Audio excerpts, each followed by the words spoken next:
کلا انہا تذکرہ، یہ لفظ بہت اہم ہے، تذکرہ، ذکرہ، تذکیر، فذکر بالقرآن، کیا معنی ہے اس کے؟ یاد دہانی صحیح ترین ترجمہ ہے، یاد دہانی۔ ایک ہے کسی کو کچھ سکھانا، نئی بات سکھانا، ایک ہے یاد دہانی، اسے ایک چیز معلوم تھی کوئی بھول گیا، یاد کرانا۔ جیسے آپ کے کسی دوست نے آپ کو بہت قیمتی قلم دیا تھا، آپ نے اسے بہت سنبھال کر اپنے ٹرنک میں رکھ دیا، اب سال ہا سال ہو گئے، نہ دوست سے ملاقات نہ وہ یاد، اچانک آپ نے کسی روز ٹرنک کھولا اور وہ قلم آ گیا، تو آپ کو دوست یاد آ جائے گا کہ نہیں؟ اسی لیے قرآن آفاق و انفس کے لیے آیات کہتا ہے، ہم اپنی آیات دکھائیں گے تمہیں، نشانی جس کو دیکھ کر تم ہمیں پہچانو گے۔ اور تذکرہ کا مطلب کیا ہے؟ پوٹینشلی ایمان ہر انسان کے دل میں موجود ہے، یہ جو روح جو ہمارے قلب کی مسکن نکین ہے، اس میں اللہ کی معرفت بھی ہے، اللہ کی محبت بھی ہے۔ البتہ ذہول کے پردے پڑ گئے ہیں، بھول اور نسیان طاری ہو گیا ہے، ہم دنیا ہی کے اندر گم ہو کر رہ گئے ہیں، ہماری ساری دلچسپیاں دنیا سے ہیں، لہذا ہماری توجہ ہی نہیں ہے، ورنہ ہر انسان کے دل میں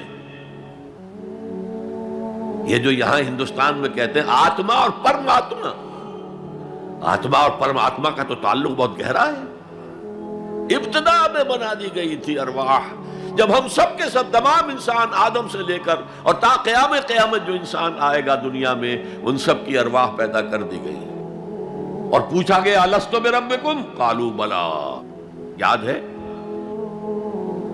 لہذا یہ تذکرہ ہے، یہ یاد دہانی ہے، تمہارے اندر موجود ہے، اللہ کی معرفت بھی موجود ہے، اللہ کی محبت بھی موجود ہے، لیکن کلا بل ران علی قلوبہم ما کانوا یعملون، ان کے دلوں پر زنگ آ گیا ہے اب ان کے اعمال کی وجہ سے، شیشہ جو ہے وہ زنگ آلود ہو گیا۔ حضور نے فرمایا ان هذه القلوب لتصدع كما يصدع الحديد اذا اصابه الماء، ان دلوں پر بھی زنگ آ جاتا ہے جیسے کہ لوہے کے اوپر پانی پڑتا رہے تو اس کو زنگ آ جاتا ہے۔ پوچھا گیا فما جلاؤها یا رسول اللہ، اے اللہ کے رسول ہماری تلواروں کو زنگ لگتا ہے، ہم پالش کرتے ہیں، سیکل کرتے ہیں، وہ پھر چمک اٹھتی ہیں، تو دل پر اگر زنگ آ جائے تو اس کا علاج کیا ہے؟ دو چیزیں فرمائی، کثرت و ذکر الموت و تلاوت القرآن، دو کام کرو کثرت سے، موت کو یاد رکھو، یہاں رہنا نہیں ہے، جانا ہے،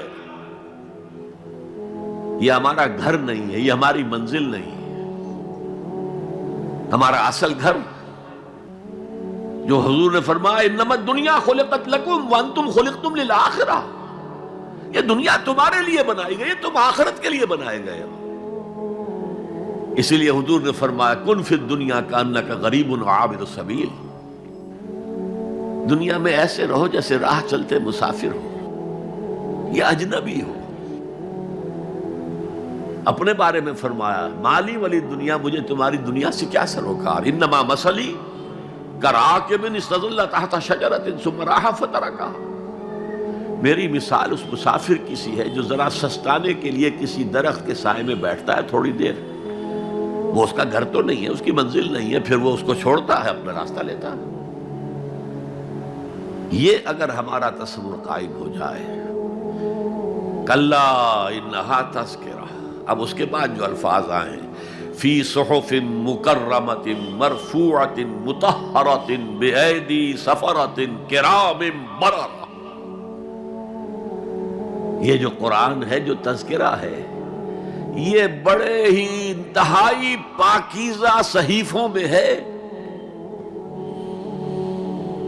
فی صحف مکرمۃ، بڑے باعزت، مرفوعۃ مطہرۃ، مرفوع بلند اور انتہائی پاک، بے ایدی سفرۃ، یہ کن کے ہاتھوں میں ہے؟ لکھنے والے وہ فرشتے، بے ایدی سفرۃ کرام بررہ، جو نہایت باعزت ہے، بہت وفادار ہیں اللہ کے۔ یعنی اصل قرآن کہاں ہے؟ لوح محفوظ میں ہے، اصل قرآن کہاں ہے؟ ابھی اگلی جو پڑھیں گے ہم، کتاب مکنون، چھپی ہوئی کتاب کے اندر ہے۔ اصل قرآن کہاں ہے؟